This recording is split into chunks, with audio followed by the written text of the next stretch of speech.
Hello, this is David with Sturgeon Technology Solutions. This video will be a tutorial for the tester role within our Esther environment. The role of tester applies to those that are updating Esther records that have gone through the testing process. The tester role determines if a device has passed or failed testing and updates the Esther with the required information.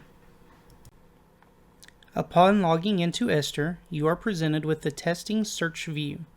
Here you can scan the Esther ID listed on the Esther label attached to the device during the inventory process.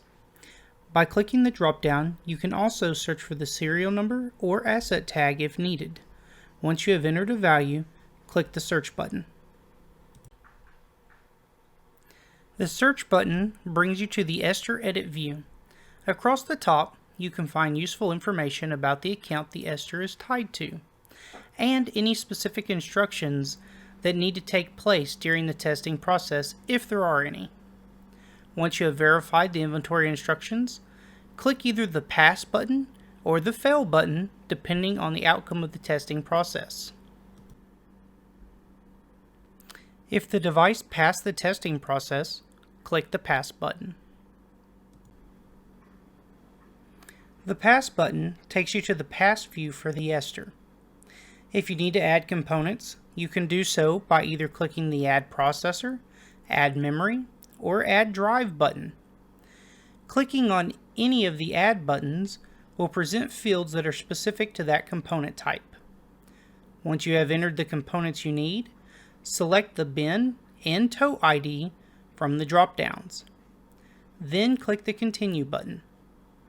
The Continue button returns you to the testing search view to begin the process for the next Esther record.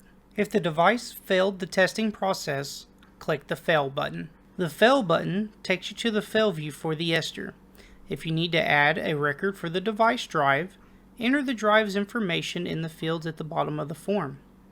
Then click on the Add Drive button. Once you have all the drives added to the form, select the device's failure code from the drop-down. Next, select a bin location and tote ID. Then click the Continue button. The Continue button returns you to the testing search view to begin the process for the next Esther record. This concludes the tester tutorial. Thank you for your time and have a good day.